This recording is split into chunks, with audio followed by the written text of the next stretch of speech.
Capítulo 9. Los límites y la comunicación. iOS niños necesitan más límites o más comunicación. Y a exasperación que nos producen los niños, que no tienen límites, nos obligan a detenernos y a observarnos. Descubriremos que somos los adultos los que estamos limitados en nuestra capacidad de introspección y de comunicación con nosotros mismos y con los demás. ¿Qué me pasa? ¿Qué necesito? ¿A dónde voy? ¿Qué es importante para mí? Estas y tantas otras preguntas primordiales dan sentido a nuestra vida cotidiana. Si supiéramos transmitirlas, los niños estarían en condiciones de comprendernos y podríamos llegar a acuerdos satisfactorios para todos. Cuando los adultos no logramos reconocer con sencillez y sentido lógico una necesidad personal, tampoco podemos comprender la necesidad específica del otro, y menos aún si está formulada en el plano equivocado. Sin darnos cuenta, pedimos lo que creemos que será escuchado y no lo que realmente necesitamos. A este fenómeno tan frecuente y utilizado por todos nosotros lo denomino, la petición desplazada. Por ejemplo, una mujer necesita que el marido la abrace y le diga cuánto la ama, sin embargo, en lugar de explicitar su necesidad afectiva, le pide que se ocupe de cambiar al bebé. Cuando un deseo es expresado a través de otro deseo, aparece el malentendido. Inconscientemente, solicita algo diferente de lo que necesita, y por lo tanto no obtiene lo deseado, entonces se siente incomprendida, desvalorizada y enfadada. En el plano emocional, cuando no sabemos lo que nos pasa o no lo podemos explicar, obviamente nada ni nadie nos puede satisfacer. En relación con los niños, esta situación es tan corriente que la vida cotidiana se convierte en un campo de batalla. Levantarse para ir a la escuela, comer, ducharse, ir de compras, hacer la tarea, llegar o marcharse de algún lugar, ir a un restaurante en familia, todo parece ser una lucha, no se sabe muy bien contra quién. Y hemos encontrado un rótulo muy de moda, aplicable a casi cualquier situación: a este niño le faltan límites. Por ejemplo, un niño pasa por el kiosco y pide un caramelo. La madre se lo compra pero luego pide otro. O bien no se lo compra y el llanto se vuelve intolerable. Tanto en la primera situación como en la segunda el niño se quedó sin mamá, ya que no se trata del caramelo. Comprar muchos caramelos no resuelve la insatisfacción, sino de una petición desplazada. Si somos capaces de replantear qué sucedió 5 minutos antes del conflicto, constataremos que con frecuencia no estábamos conectados, no lo podíamos atender, el niño ya había intentado algunos reclamos menores sin conseguir interrumpir nuestra actividad. En vez de decir, mami, quiero jugar contigo, simplemente pide algo que cree será satisfecho con rapidez, quiero un caramelo. La petición molesta tendrá más probabilidades de ser escuchada, independientemente de que la obtenga o no, lo cual no tiene ninguna importancia. De hecho, al obtener una, reclama otra y otra más. ¿Cuál es la opción frente a las peticiones compulsivas de los niños? Mami, quiero un caramelo. Qué buena idea, podemos ir juntos a comprarlo y de paso jugamos al veo, en la calle. Juguemos al veo, con los colores de las golosinas. Y respuestas semejantes. En este ejemplo, el niño está en franca comunicación con su madre, y no tiene ninguna importancia obtener o no el caramelo, ya que la petición fue comprendida y respondida en su esencia. Veamos otro caso: Julieta, ve a bañarte. Después. Julieta, si no te bañas no verás la tele. No tengo ganas y tú te crees que yo tengo ganas de hacer la comida. Etcétera. Resulta que Julieta nunca se ha enterado de por qué es importante para su mamá que se bañe, ni sabe que su mamá se siente sola y cansada. Nunca conversaron sobre lo que les pasa ni llegaron a ningún acuerdo sobre las necesidades de una y otra. Por otra parte, la madre está limpiando y ordenando a toda velocidad después de un día de trabajo fuera del hogar, y bañarse es un trámite más sin sentido. Julieta, te acompaño a bañarte. No tengo ganas. Aprovechemos este ratito, que después tengo que preparar la cena. ¿Qué quieres que organicemos para el fin de semana? Quiero invitar a Manuela. Hoy mismo quedo con su mamá. Puede quedarse a dormir el sábado. Bueno, ¿qué hay de comer? Etcétera. Julieta ya está bañada. Son solo unos minutos de atención e interés. Luego la madre resolverá mucho más eficazmente la preparación de la cena. Solemos determinar que un niño no tiene límites cuando pide de manera desmedida o cuando su movimiento constante nos distrae y nos reclama atención. Sin embargo, antes de juzgarlos y rotularlos en su comportamiento, tratemos de ponernos en su lugar, de imaginarnos en su cuerpo y en su confusión, en la imposibilidad de comunicar lo que genuinamente necesita. El niño utiliza el mismo sistema confuso de pedir, lo que puede ser escuchado, y no lo que en verdad desea. Lo que molesta siempre es prioritario en la atención de los demás. El tema de los límites, como se lo entiende vulgarmente, es un problema falso, ya que no se refiere a la autoridad o la firmeza con que decimos no. Al contrario, tiene que ver con acordar entre el deseo de uno y el deseo del otro, con sentido lógico para ambos. Y para ello se necesita capacidad de escucha, una cierta dosis de generosidad, reconocimiento de las propias necesidades, y luego la comunicación verbal que legitima y establece lo que estamos en condiciones de respetar sobre el acuerdo pactado. Los malestares y enojos que se generan entre adultos o entre adultos y niños son tantos y tan variados que no vale la pena enumerarlos. Pero sí sugiero que en las pequeñas situaciones de la vida cotidiana, pongamos las manos sobre el corazón y pensemos si hemos pedido lo que de verdad necesitamos sin escatimar explicaciones y si hemos escuchado lo que de verdad los niños intentaron decirnos.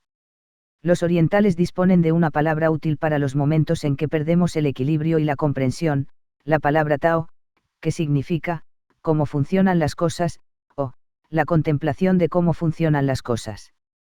Detengamos algunos instantes nuestra mente y, sin juzgar, opinar ni catalogar como bueno o malo, observemos qué está sucediendo, qué hemos generado, de qué manera participamos en el desencuentro. Veremos que las luchas cotidianas se suavizan y que aparece el verdadero sentido personal que tiene para cada uno de nosotros la vida compartida con los niños. Hagamos que las pequeñeces de la vida diaria se conviertan en el ejercicio invisible del amor. Hacia la escucha de la petición original, acuerdos y desacuerdos. Para lograr una relación armoniosa con los niños dependemos de nuestra capacidad de comunicar. El falso tema de los límites está íntimamente relacionado con el ejercicio de la verdad.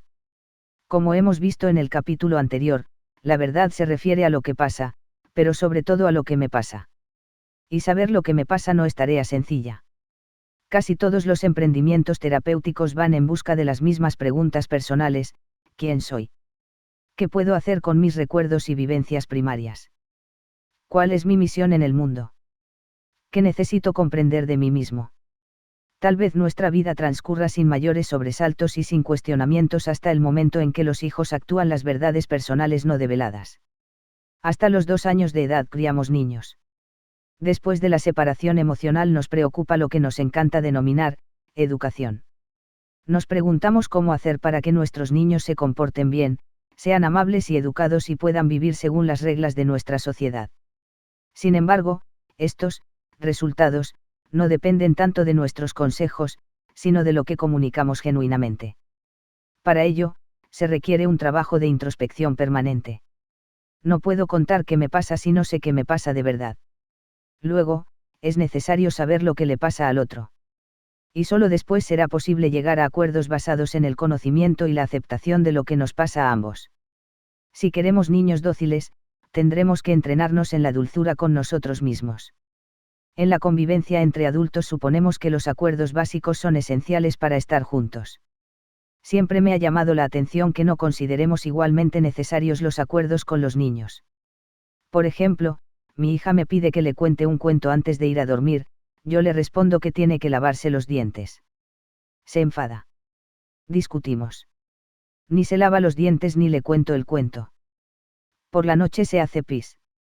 Estamos todos confundidos y amargados. En cambio, la opción contraria es tomar en cuenta la petición original, formulada bajo la forma desplazada de contar el cuento. Me doy cuenta de que he trabajado todo el día, que mi hija me echa de menos, que quiere un momento de intercambio a solas, que ya no sabe cómo pedirlo. Para responder no tenemos que olvidarnos la palabra mágica: ¿au quieres que te cuente el cuento? ¿Qué te parece si nos lavamos los dientes? O bien, yo también tengo ganas de estar un ratito tranquila contigo, e incluso podríamos dejar el lavado de dientes para otro momento. Porque lo que se aprende rodeado de malestar no sirve para la incorporación futura, que es lo que los padres esperamos de los hábitos de higiene y amabilidad. En fin, si los niños piden cuento, tengamos en cuenta lo que piden. Acordemos algo intermedio entre lo que ellos necesitan y lo que nosotros como adultos estamos en condiciones de ofrecer. Mediar significa acercar posiciones, no es manipularlos para que se adapten a nuestras necesidades. Por otra parte, ir en busca de la petición original requiere un conocimiento genuino sobre las necesidades básicas de los más pequeños. Los adultos consideramos siempre que, ya son demasiado mayores para.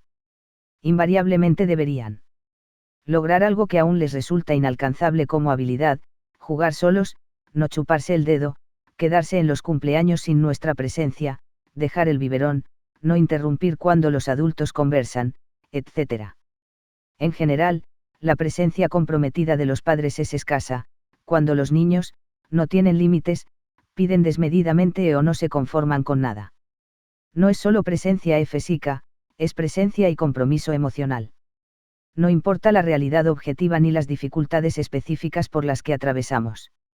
Los niños son capaces de comprender y acompañar todas las situaciones si saben de qué se trata. Cuando chillan, patalean, o no hacen caso, sencillamente ni ellos saben lo que nos pasa a los adultos, ni nosotros sabemos lo que les pasa a ellos como niños. Por eso no hay acuerdos posibles, y el intercambio resulta agobiante. Cuanto más insatisfechos estén los niños, más los adultos los echamos de casa porque nos desgastan. Los enviamos a largas jornadas en las escuelas, fines de semana en casa de los abuelos ahondando la desconexión y el abismo que nos separan. El tema de los límites es un problema falso. Cuando hablamos de límites hay que considerar nuestros modelos de comunicación, la franqueza con que nos dirigimos a nuestros hijos, la búsqueda de nuestra verdad y el ejercicio de hablar con la verdad personal, cada día, a cada instante, con cada uno de los niños. El uso del no, un recurso poco eficaz. No toques el enchufe. No saltes encima de la cama. No le pegues a tu hermano. No revuelvas mis cajones. No me molestes. No grites. No cojas el teléfono, que puede ser un cliente. No juegues con el mando a distancia de la tele. No te acerques a los compact discs de papá. No llores. No te levantes de la mesa. No interrumpas. No mires los dibujos animados. No te hagas pis. No despiertes a tu hermanita. No juegues con mi agenda. No desordenes tu cuarto. No. Te he dicho que no. Si pudiéramos grabarnos o, mejor aún filmarnos durante un día cualquiera en nuestra casa, constataríamos la cantidad de veces que decimos, no, a nuestros hijos, antes que cualquier otra palabra. Obviamente tenemos razón, ya que los estamos cuidando de situaciones peligrosas o incómodas para los demás. Pero es imprescindible constatar que estos, no, son tremendamente ineficaces, de hecho, estamos obligados a repetirlos una y otra vez. ¿Por qué? ¿Por qué usamos el no como primera instancia, en lugar de utilizarla como última? Podríamos, en cambio, intentar 1. Reconocer las necesidades del niño y verbalizarlas o legitimarlas. 2. Verbalizar lo que me pasa o la realidad, objetiva. 3. Proponer acuerdos optando en principio por una actitud de sí, que incluya luego el no correspondiente. 1. Reconocer las necesidades del niño es fácil si usamos la palabra mágica, a. ¿Tienes ganas de explorar los enchufes de la casa? A. Qué divertido que te resulta saltar encima de la cama. A. Tú corres a coger el teléfono igual de bien que mamá y papá. A. Estás triste y tienes muchas ganas de llorar. A. Me parece que tienes muchas ganas de jugar con tu hermano, justo ahora que él está muy ocupado con sus tareas. A. ¿Quieres escuchar la música que le gusta a papá? Etcétera.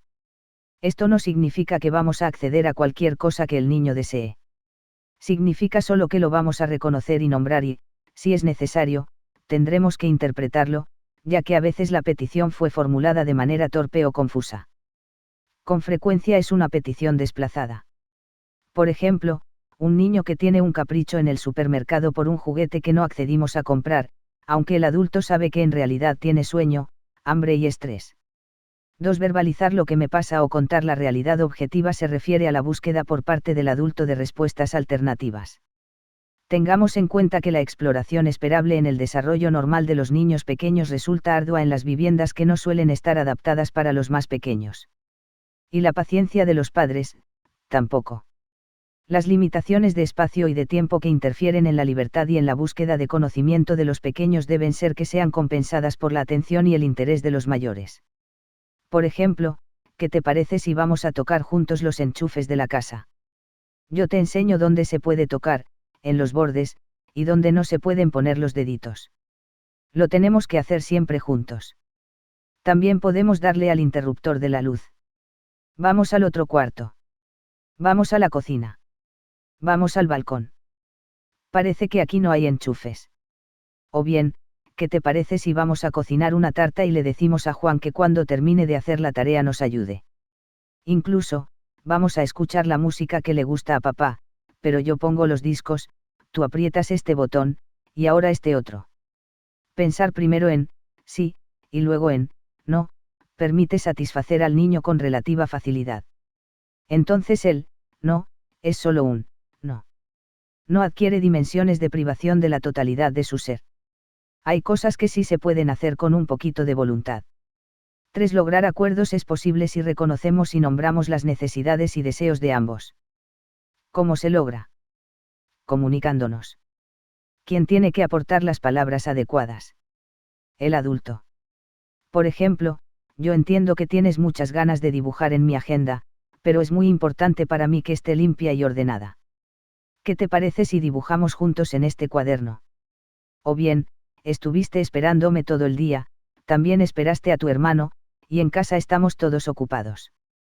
Debe ser muy frustrante sentir que nadie se ocupa realmente de ti. Estoy agotada, pero si nos acostamos un rato juntos podemos cantar unas canciones hasta dormirnos y mañana nos despertamos un ratito más temprano para jugar. Todas estas opciones necesitan un mínimo de dedicación. Ese es todo el secreto para obtener buenos resultados, o nos dedicamos con sinceridad un rato largo por día a alimentar las relaciones afectivas con nuestros hijos o la vida cotidiana se convierte en un infierno de prohibiciones, con la tensión y el enfado como consecuencia de base. Porque los niños, terribles, son hijos de padres que miran para el lado opuesto.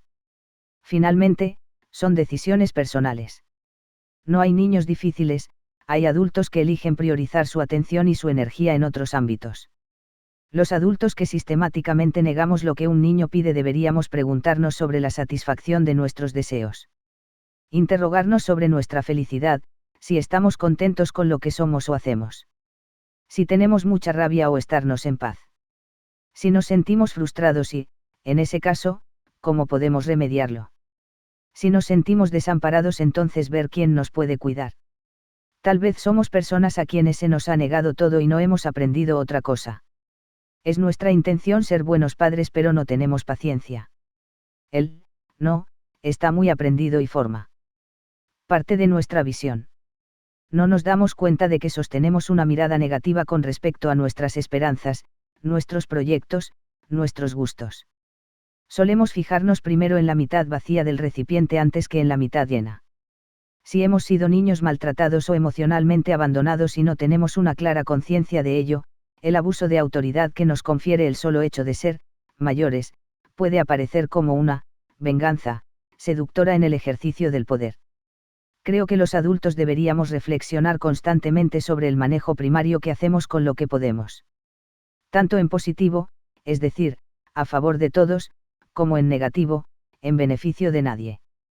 Para saber si nuestro poder es abusivo o es generador de buenas relaciones, se requiere de muchísima honestidad personal. Espero que se entienda, no afirmo que nunca vayamos a decir, no, a un niño, ya que sería un despropósito. Cuando el, sí, es recurrente y facilitador, el, no, aparece de vez en cuando, oportunamente, y es efectivo, porque tiene sentido, porque se refiere a un hecho puntual que el adulto desaprueba y que el niño comprende muy bien, diferenciándolo del, no, constante y sin sentido. Los niños viven el, no, sistemático como una forma pobre de relacionarse, sin apertura, como una situación perdida de antemano. No es creíble. Y para los niños es caótico descreer de sus padres. Intentemos al menos contarlos, no es, que hemos enunciado en el día de hoy, y ofrezcamos a nuestros hijos un mundo más amable. Los niños tiranos. En el otro extremo se sitúan las madres temerosas e infantilizadas, incapaces de oponerse a un deseo u ocurrencia del niño. En estos casos no importa tanto si el niño merece o no merece eso que exige, porque los niños tiranos ya no piden, sino que exigen. Aquí también se genera incomunicación, ya que lo que la madre o el adulto necesita no es explicitado, y por lo tanto no es tenido en cuenta por el niño. Para comunicar es imprescindible hablar en primera persona del singular, y luego escuchar al otro hablando también en primera persona. Las madres que tienen temor de comunicar al hijo algo que sienten o que les pasa, o bien creen que no merecen hacerles una petición de cualquier tipo, o bien obligan al niño a desconocer lo que le pasa al otro, privándole así de un aprendizaje esencial. Por ejemplo, los grupos de crianza son lugares de encuentro para las madres, donde los niños son bienvenidos. Pero no hay actividades específicas para los niños. Al contrario, pretendemos que los niños acompañen a la madre a un espacio que ella elige porque le beneficia. Esta situación obliga a la madre a hacer acuerdos con el hijo pequeño antes de venir, contándole cómo es el lugar, cuánto tiempo van a permanecer, que puede resultar un poco aburrido, o bien pueden llevar algunos juguetes, etc. Hay madres que sienten culpa si cada lugar o circunstancia no está totalmente adecuado al deseo del niño. Como si pudiésemos vivir en un inmenso parque de niños. En definitiva, la comunicación desde la verdadera necesidad hace posible cualquier acompañamiento. Los adultos acompañamos a los niños y a veces es muy esperable que los niños acompañen a los mayores. Porque también nos lo merecemos.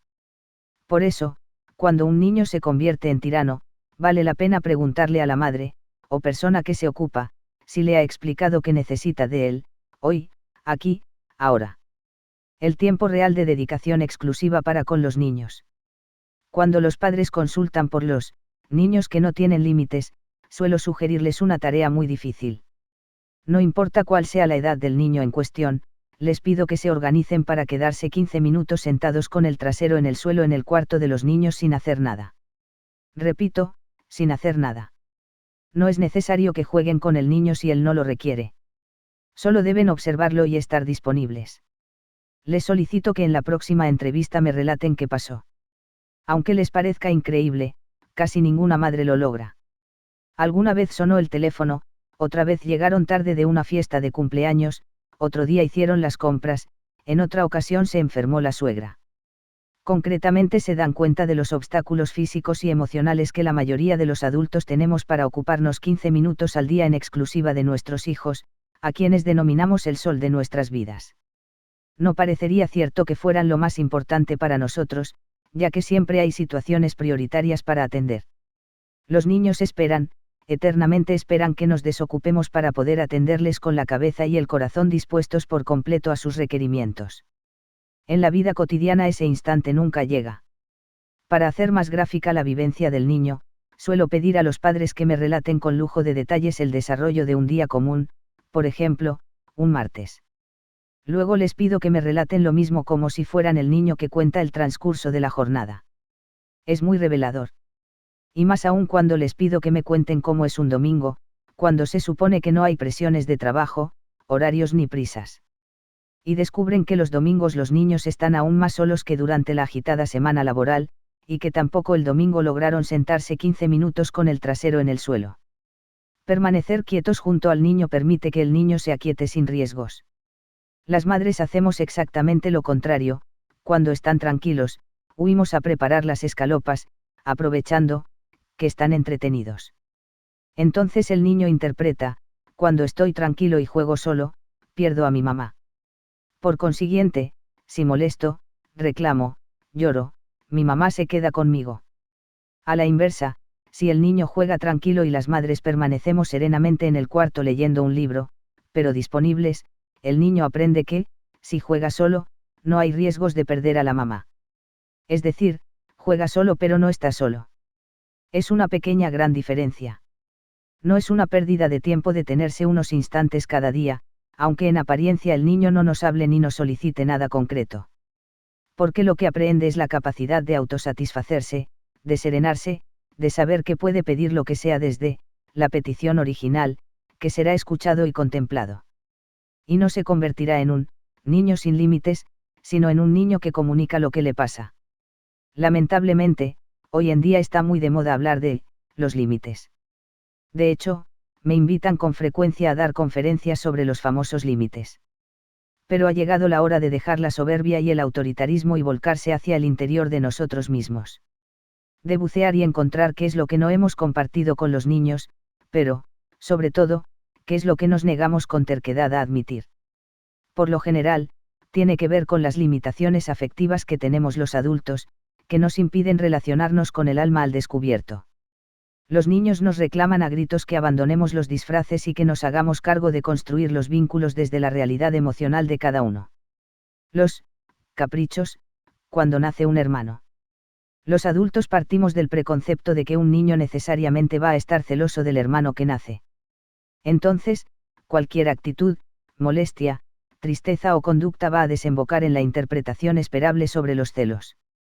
Sin embargo, se aprende a estar celoso, a restar, o se aprende a amar, a sumar, según los modelos de comunicación. Y los padres tenemos algo para reflexionar al respecto. Antes de especular sobre los niños, es necesario revisar y reconocer los propios sentimientos ambivalentes que genera el nacimiento de otro hijo, al igual que todo cambio significativo en nuestras vidas, y percibir nuestras fantasías sobre la dificultad para amar de manera equitativa a varios hijos. Por esta razón, la doctora Francoise Dolto, pediatra y psicoanalista francesa ya fallecida, solía decir que, el corazón de las madres se multiplica con cada hijo que nace. Eran palabras pertinentes frente a la sensación de las madres de no ser capaces de amar a otro hijo con la misma intensidad con la que querían a su tesorito ya nacido. Esta construcción imaginaria que con tanta frecuencia tramamos las mujeres no se sustenta en la realidad, sino en los temores primarios y en el desconocimiento que aparecen con cada nueva vivencia. A veces, la sensación de placer está unida con el miedo, la alegría a la preocupación, etc. Estos sentimientos contradictorios son legítimos. El problema radica en que tendemos a reconocer en nosotros mismos solo los aspectos positivos de ellos, endosando a nuestros hijos mayores los negativos. De esta manera, el que está celoso siempre es el otro, el que se porta mal o está impaciente o aburrido es el niño. En cambio, se supone que una está eternamente feliz, radiante y satisfecha. Queda claro que proyectamos nuestra polaridad, ubicando el polo negativo en el hermano mayor que molesta. Comprendiendo que se trata de un funcionamiento familiar, sería más saludable que todos nos hiciéramos cargo de la parte de alegría y de la parte de frustración que le toca a cada uno con el nacimiento de un nuevo miembro de la familia. Porque todos tenemos derecho a sentir lo que sentimos, las madres también tenemos rabia o desamparo aún en los momentos que juzgamos más felices. Solo así podremos permitir que nuestros hijos mayores estallen de alegría aun cuando esperamos de ellos lo contrario. Ahora bien, ¿qué pasa cuando un niño está insoportable, a partir del nacimiento del hermano? Necesita límites. Está sufriendo. La tendencia de los adultos es la de satisfacerlo a cualquier precio, para que no sufra. Lamentablemente, nos encontramos con resultados contrarios a los esperados: nunca está contento, llora, quiere más de lo mismo. Entonces nos apresuramos a poner el rótulo: está celoso. En realidad, aún no le hemos ayudado a ocupar el lugar que le corresponde, el de hermano mayor con capacidades específicas de cuidar, atender y amar al bebé. Es imprescindible que enseñemos a nuestros hijos a ofrecer, a cuidar de los demás según las capacidades de cada uno. No hay manera de vivir con mayor plenitud la felicidad. Desde el lugar de lo que sí puede ofrecer, se convierte en un niño feliz. Si la felicidad compartida une los sentimientos de la familia y todos estamos preocupados prioritariamente por el bienestar del más pequeño, entonces nos sentimos dichosos. Los mayores y los pequeños. El nacimiento de un bebé permite a los adultos ejercer la tarea de fortalecer la hermandad, ubicando a los hermanos mayores en el lugar destacado que ocupan en la mirada de los más pequeños. Ese lugar preferencial por lo general es de admiración. Por eso es indispensable privilegiar esa posición haciendo surgir en los niños la solidaridad, el amor y las capacidades personales para ayudar y acompañar a los más necesitados, en este caso, el bebé que acaba de nacer, en una actitud dadivosa. En lugar de buscar siempre lo que el niño quiere recibir, saturándole de regalos y atendiendo cualquier petición desmedida, pongámosle en el lugar de ofrecer. Los hermanos nos permiten ejercitar el arte de amar porque son los pares más cercanos en nuestra vida afectiva. Amar es dar, es acompañar al otro en su camino de crecimiento personal. Y un niño de 2 años ya puede desarrollar su capacidad de amar siendo útil y realizando pequeñas tareas a favor del hermano o facilitando las necesidades domésticas o emocionales de la mamá. Y somos los padres los que tenemos que priorizar el desenvolvimiento de esta virtud. Entonces, en lugar de echar a los niños para que no molesten, integrémosles pidiéndoles pequeñísimas colaboraciones como alcanzarnos un pañal, coger un momento al bebé, ayudarnos a poner la mesa, avisar si el bebé se ha despertado, explicar a los familiares que la mamá está ocupada, etc. Los niños suelen cumplir sus tareas a la perfección. Es con el nacimiento de los hermanos que se activa nuestra generosidad. Es el momento propicio para desarrollar esta virtud tan escasa entre nosotros. Miremos a nuestro alrededor y veremos miles de personas que viven ingiriendo antidepresivos para enfrentar el día. Les cuento un secreto: la depresión es la enfermedad del egoísmo, solo se cura con generosidad, cuando nos interesamos por alguien, cuando activamente hacemos un favor porque sí, cuando nos acordamos de alguien necesitado, cuando dejamos de obligar a nuestros familiares y amigos a estar pendientes de nuestras penas. La generosidad hay que aprenderla siendo niños, así tenemos allanado el camino y dispuesto el corazón. El nacimiento de un segundo hijo merece un trabajo de conciencia superlativo en la madre, ya que, al haber dos niños, inconscientemente proyectamos nuestra polaridad, creyendo que uno es el bueno y otro el malo, uno es tranquilo y otro inquieto, luego uno es inteligente y otro vago, uno será rico y el otro pobre. Años más tarde habrá rivalidad entre hermanos, que se disputarán el amor de los padres, cuando en realidad no se trata de amor sino de proyección. Si como adultos nos hacemos cargo de nuestra ambivalencia, que es personal e íntima, liberamos a los niños hacia su propia constitución de su ser esencial. En la vida cotidiana, liberar al niño significa también permitirle una cierta movilidad en cuanto a la decisión de irse o permanecer en la interacción mamá-bebé.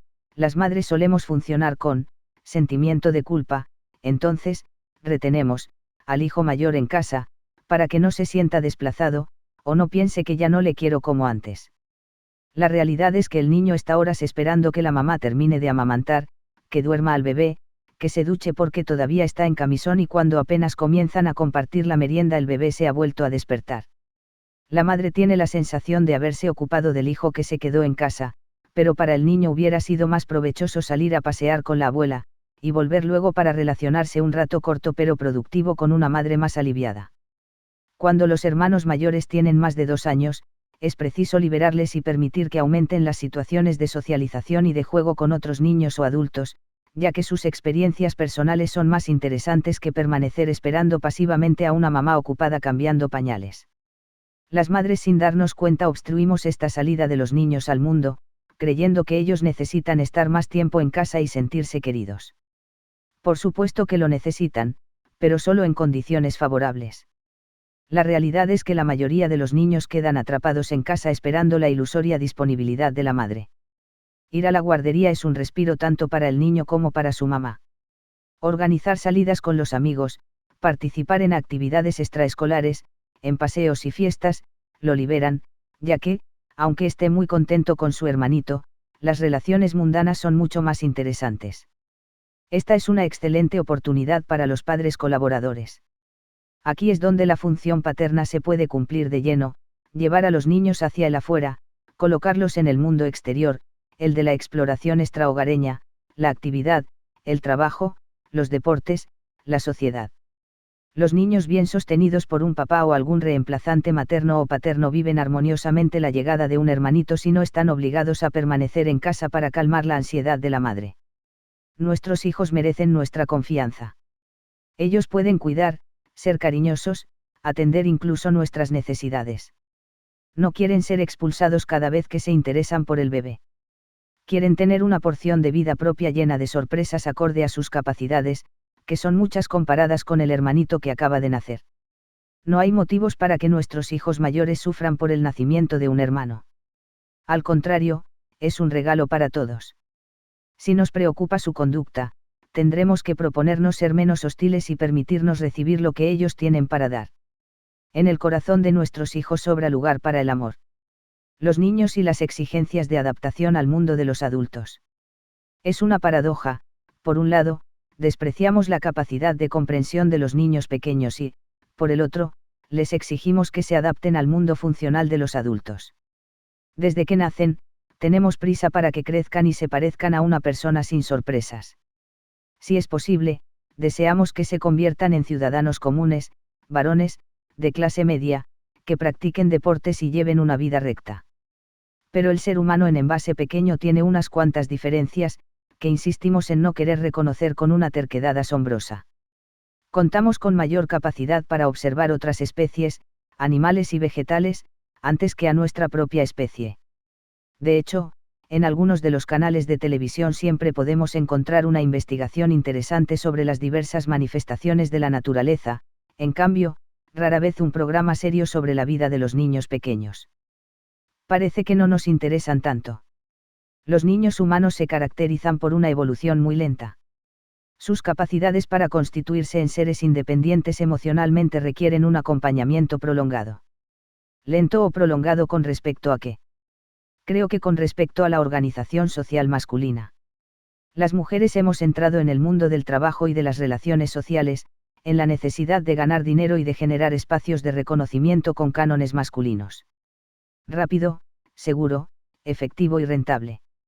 Y estamos obteniendo algunas satisfacciones. La gran contradicción aparece cuando se superponen la crianza de los hijos y nuestro lugar social en el mundo. Quisiéramos que nuestros hijos pequeños se adaptaran también a la velocidad del milenio, que ahora todos nombran fascinados con lo que vendrá. Aunque, además de los adelantos tecnológicos, va a venir más de lo mismo, mayor desconexión, un mundo cada vez más competitivo, y menos tiempo para esperar el desarrollo natural del bebé humano. Las tendencias en materia de educación lo confirman. Las guarderías prefieren niños que dejen el chupete y el biberón, controlen esfínteres, no lloren, no echen de menos a la mamá, y que se conviertan en niños autónomos. Las guarderías se vuelven más exigentes, ofrecen cada vez más servicios y promesas para lograr más y mejores resultados. El inglés y la informática son materias curriculares desde la edad de años. La jornada completa es signo de alto nivel. La lectoescritura es exigida cada vez más tempranamente. Las habilidades motrices e intelectuales de los pequeños comienzan a ser consideradas definitorias para la permanencia de estos niños en la guardería.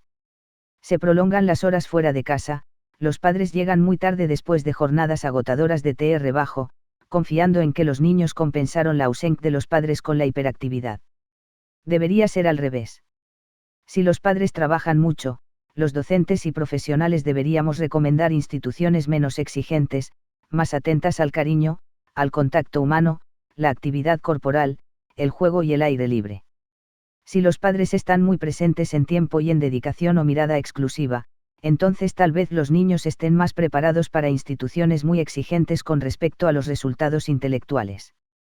Desde el lugar institucional, no podemos perder de vista la realidad emocional que cada niño vive en el seno de su familia. Hay niños agotados, que no encuentran reposo ni en la guardería ni en el hogar, ya que en los dos ámbitos que conforman su mundo deben responder bien.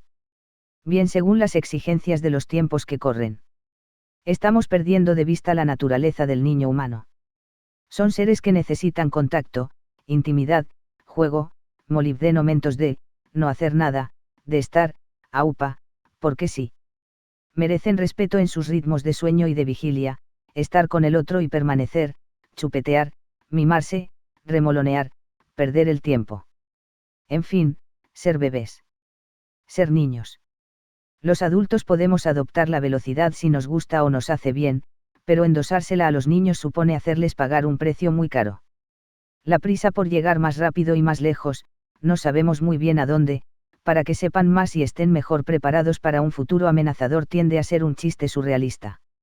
El futuro o el éxito de los niños en una sociedad competitiva depende más de la estructura emocional, del amor, de la mirada, de la contención, de la comprensión de su ser niño y del juego creativo que del inglés que pueda aprender a los 4 años. O del colegio, súper prestigioso, que por interés económico ha agregado salitas de guardería sin tener real conocimiento de las necesidades afectivas de los más pequeños. Más tarde, en la vida de un niño de escuela primaria o de un adolescente, los padres podrán optar por el colegio más difícil, exigente y competitivo sin riesgo para su personalidad. Pero si se trata de la guardería o de preescolar, los padres, los docentes y los profesionales de la educación tenemos la obligación de no engañar y no dejarnos engañar. Un niño pequeño tiene el derecho de vivir como niño, revolcándose entre hadas y duendes y convirtiendo con su varita mágica en príncipes y princesas todo lo que le rodea. Las guarderías y preescolares deberían acompañar estos procesos, informando a los padres que el preescolar es maravilloso si los niños también pueden estar mucho tiempo en casa, en contacto con su familia. Sin ninguna otra obligación que ser ellos mismos. Para ello, se requiere adultos que tengan ganas de comprometerse con el mundo interior al cual indefectiblemente nos llevan los niños. Comprando menos juguetes, mirando menos la televisión, jugando menos en el ordenador, y pidiendo a los niños que nos ayuden a barrer o a poner la mesa. Porque jugar a la mamá con la mamá de uno es magia pura. La locura de las fiestas de fin de año en las guarderías. Los padres y los docentes nos hemos puesto a pensar sobre la dimensión que han adquirido los actos de fin de año. Resulta sorprendente que, casi sin distinción, entre guarderías públicas o privadas, guarderías que trabajan con poblaciones ricas o de bajos recursos, guarderías con excelentes propuestas pedagógicas y de los otros se asemejen tanto en la desesperación por mostrar a los padres aquello que las docentes son capaces de hacer con sus tesoritos. También da lugar a la reflexión el hecho de que llegar a fin de año signifique la representación teatral de algo, y casi sin excepción con agregado de disfraces que los niños más pequeños invariablemente deciden no tolerar en el minuto fatal de subir al escenario. Las maestras, con esmero y encanto, logran atravesar el acontecimiento con nervios de acero, ya que en el lucimiento de cada pequeño se les va la vida. Terminar el año supone para las docentes entregar informes, preparar carpetas, otorgar entrevistas, además de ensayar, acordar con las modistas y aportar un sinfín de horas extra de trabajo, para que el espectáculo de los niños colme las expectativas de los padres y esté a la altura del prestigio de la institución. ¿Y los niños, qué? Algunos niños disfrutan muchísimo. Otros viven un estrés inimaginable para los adultos. Otros se hacen pis encima. Otros lloran en el peor momento. Otros se quedan rígidos en el escenario, aterrorizados por las luces y muertos de calor bajo el traje de arbolito. Algunos se niegan rotundamente a subir al escenario, entre las explicaciones amables de la maestra y la petición suplicante de la mamá, que prefiere no defraudar al padre, que espera con la filmadora encendida. Hay niños que llevan una semana de dolor de barriga. Hay quienes se desesperan si se les cae un pétalo de papel crepé. Están los que se olvidan la canción. Están los que destacan por sus aptitudes histriónicas y son muy aplaudidos. En fin, se superponen los flashes y todos queremos volver a casa para que la pesadilla termine. Preferimos minimizar la gravedad de estos hechos, ya que estas mises en scène forman parte de la normalidad. Al fin de cuentas, no es tan terrible actuar a fin de año, todos lo hacen en todas las escuelas. ¿Por qué habría que modificar algo? La propuesta es admitir la elaboración de pensamientos autónomos. Pensar como adultos cómo querríamos festejar la culminación de un proceso que hemos compartido dentro de una institución. ¿Qué significa llegar a fin de año? ¿Qué y a quiénes estamos festejando? En principio, cualquier situación que no sea exponer a los niños para consumo de la vanidad de los adultos es bienvenida. ¿Por qué no organizar una comida, hacer una kermés con participación de todos, compartir la lectura de cuentos, bailar unas rondas, enseñar canciones, pintar juntos padres con niños, jugar a la pelota, jugar con agua, intercambiar experiencias, hacer un picnic? ¿Por qué no son los padres quienes ofrecen un espectáculo a los niños, disfrazándose y dándoles una sorpresa? Los adultos podemos decidir si queremos exponer o no nuestro cuerpo o capacidades expresivas.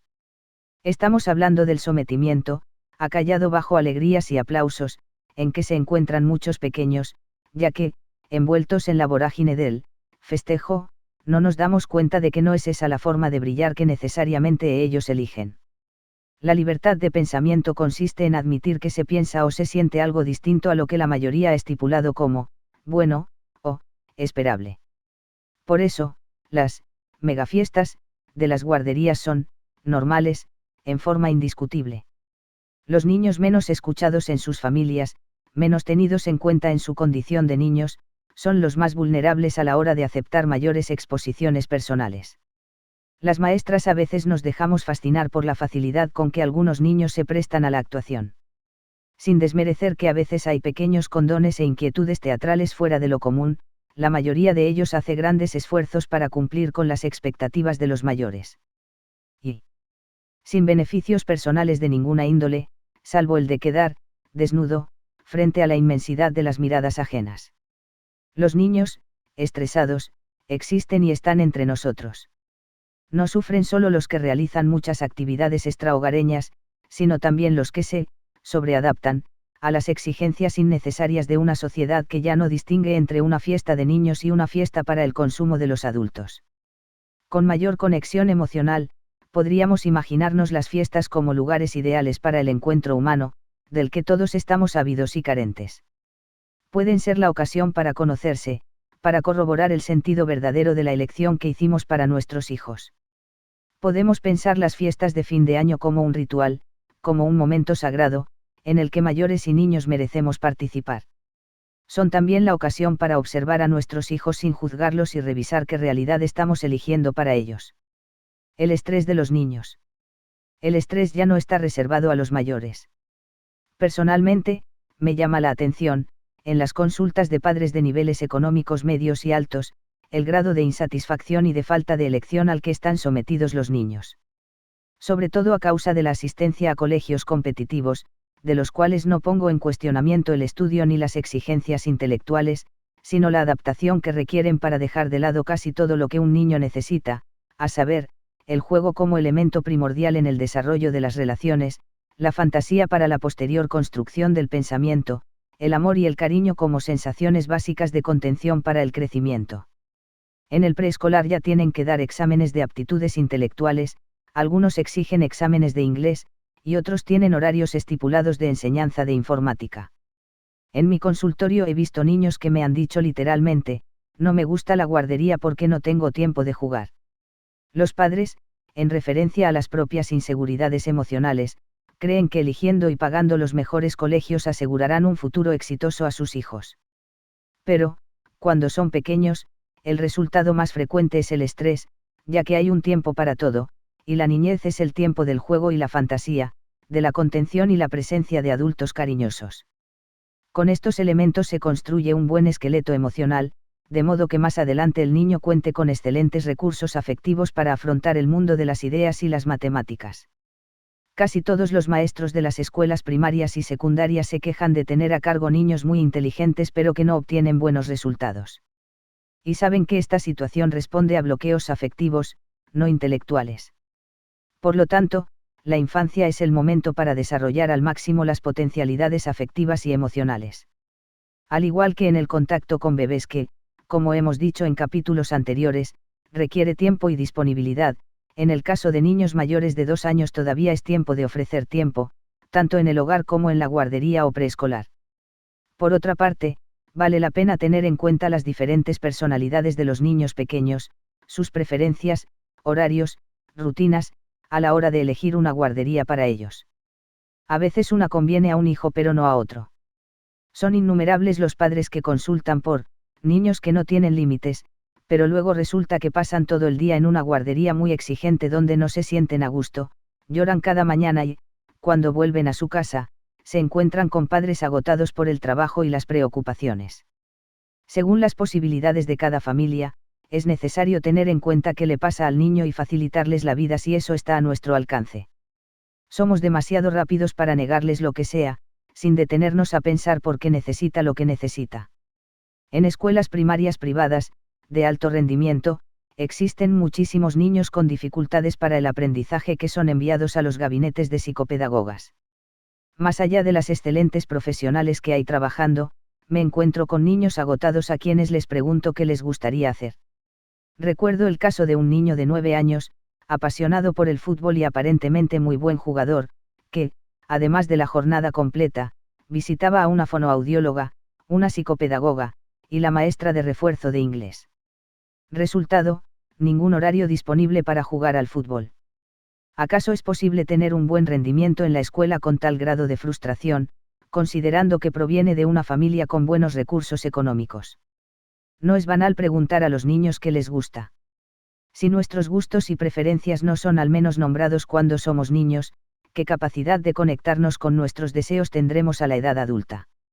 La integridad emocional se construye en la infancia. El cansancio extremo es destructivo para el campo afectivo de los niños.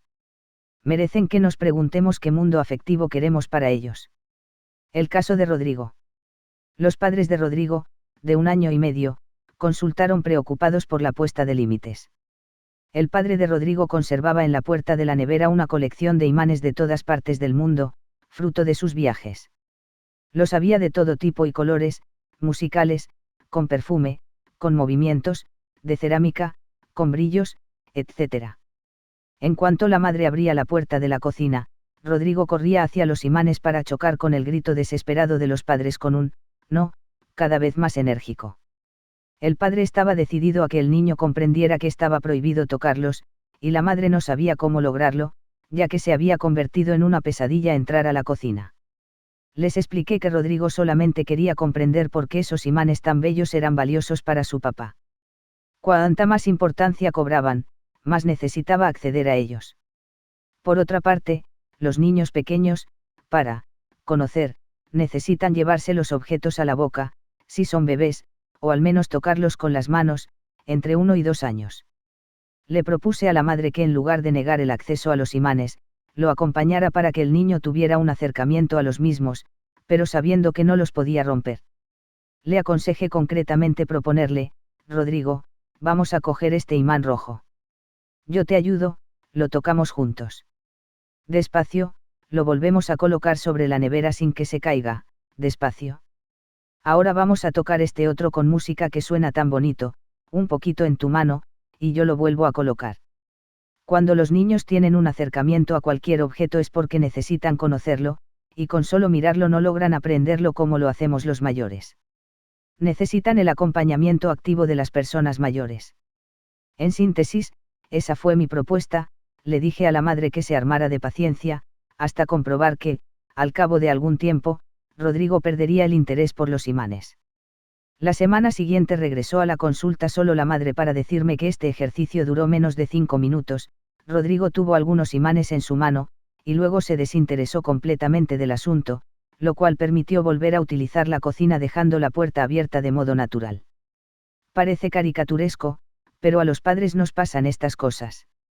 Nos hacemos mala sangre por las conductas de nuestros hijos pequeños, a veces a causa de la tozudez e inmadurez con la que nos manejamos los que supuestamente somos mayores.